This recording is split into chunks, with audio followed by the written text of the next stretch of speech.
পঞ্চদশ সংশোধনী সম্পূর্ণরূপে বাতিল ঘোষণা করা হয়নি। পঞ্চদশ সংশোধনীর মাধ্যমে সংবিধানে যে সমস্ত পরিবর্ধন পরিমার্জন করা হয়েছিল তার কিছু অংশ তিনি রেখে দিয়েছেন, কিছু অংশ বাতিল ঘোষণা করেছেন, আর কিছু জিনিস পরবর্তী সংসদের উপর ছেড়ে দিয়েছেন। তার মধ্যে যে সমস্ত জিনিস তিনি সংরক্ষণ করেছেন তার মধ্যে একটি হলো সুপ্রিম জুডিশিয়াল কাউন্সিল, আরেকটি সংরক্ষণ করেছেন যেটি হলো পরিবেশগত বায়োডাইভার্সিটির প্রিন্সিপাল, আরেকটি সংরক্ষণ করেছেন যেটি হলো ক্ষুদ্র নৃগোষ্ঠীকে প্রোটেকশন দেওয়ার জন্য রাষ্ট্রের যে পলিসি। এছাড়া যেগুলোকে তিনি বাতিল ঘোষণা করেছেন তার মধ্যে প্রধানতম হলো নির্দলীয় নিরপেক্ষ তত্ত্বাবধায়ক সরকার ব্যবস্থা বাতিল করে দিয়েছিলেন, তিনি এটিকে রেস্টোর করেছেন। দ্বিতীয়ত গণভোটের বিধানকে বাতিল করে দেওয়া হয়েছিল, সেটিকেও আজকে রেস্টোর করা হলো। তারপরে কনস্টিটিউশনের ৭-এর ক এবং ৭-এর খ, যার মাধ্যমে সংবিধানের কিছু বিধানকে অপরিবর্তনীয় করে ফেলা হয়েছিল এবং সেগুলোকে তিনি বলেছেন এটি কখনোই গ্রহণযোগ্য না, এটাকে বাতিল করেছেন।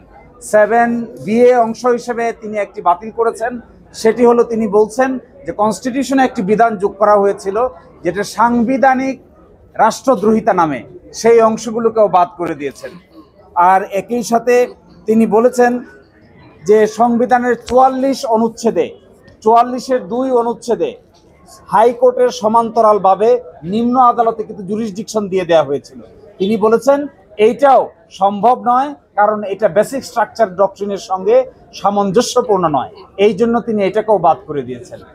এর বাইরে যে সমস্ত বিধান সংবিধানে অ্যাড করা হয়েছিল পঞ্চদশ সংশোধনীর মাধ্যমে, এগুলোকে আদালত বলেছেন পরবর্তীতে নির্বাচিত পার্লামেন্ট এসে যে অংশগুলোকে ভালো মনে করবে সেগুলোকে রাখবে, যে অংশগুলোকে ভালো মনে করবে না পার্লামেন্টের উপর ছেড়ে দিয়েছেন। এই 3 তরফার রায় আজকে ঘোষণা হয়েছে। এর জনগণকে ওনার দেখলাম যে পুরো রায়ের মধ্যে উনি জনগণকে সর্বোচ্চ পর্যায়ে রেখেছেন। হ্যাঁ, উনি বলেছেন আমাদের কনস্টিটিউশনের মূল প্রিন্সিপাল হলো we, not I, we the people, পিপলের ইচ্ছাই সর্বোচ্চ ইচ্ছা।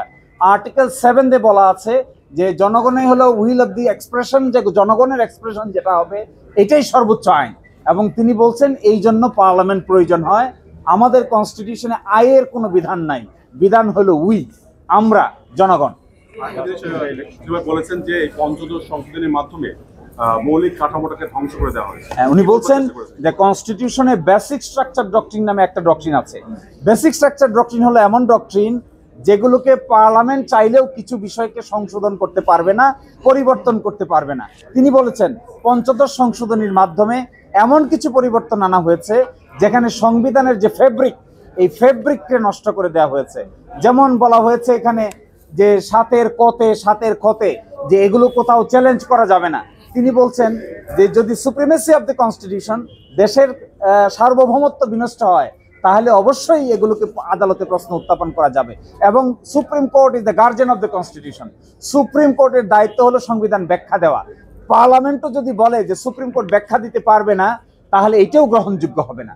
এক্ষেত্রে তিনি বলছেন বেসিক স্ট্রাকচার ডক্ট্রিনকে ভায়োলেট করা হয়েছে, উইল অফ দ্য পিপলকে নেগেট করা হয়েছে। সবচাইতে ইম্পর্টেন্ট কথা বলছেন গণতন্ত্র হলো আমাদের সংবিধানের মৌলিক কাঠামো, আর কেয়ারটেকার গভর্নমেন্ট বলছেন সংবিধানের মৌলিক কাঠামোতে রূপান্তরিত হয়েছে। কেন?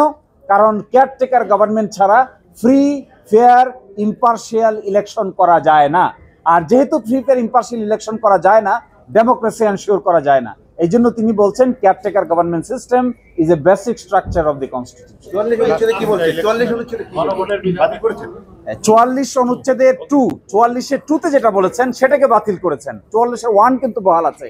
2তে বলেছেন যে হাইকোর্টের কিছু পাওয়ার নিম্ন আদালতকে দেওয়া যাবে। তিনি বলছেন যে এটা সম্ভব নয়, কনস্টিটিউশনাল স্কিমে এটাকে অ্যালাউ করা হয় না। আর সর্বশেষ যে কথা বলেছেন, লাস্ট যে 3টি ইলেকশন হয়েছে, অবজারভেশনে বলেছেন এই 3টি ইলেকশনের মাধ্যমে ইলেকশন প্রসেসে মানুষের কনফিডেন্স, আত্মবিশ্বাস, আস্থা সবকিছু হারিয়ে গেছে। আপনার যেটা সাথে অবৈধভাবে ক্ষমতা দখল, এটার ফলে কি ভবিষ্যতে কেউ অসাংবিধানিকভাবে ক্ষমতা দখল করতে পারবে? না, বাতিল হলো না। এটা যে এই বিধানটা বাতিল হলো শুধু এটা না, 7-এর কথা কিন্তু অন্য জিনিস আছে।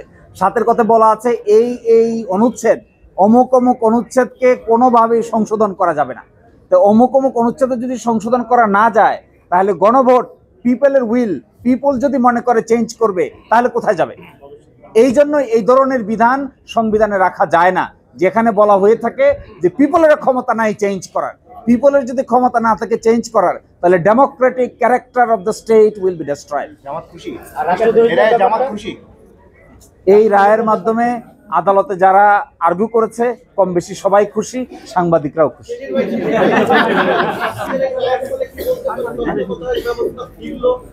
এই রায়ের ফলে তত্ত্বাবধায়ক সরকার ব্যবস্থা যে বাতিল করলো, এই বাতিলটা বাতিল হলো।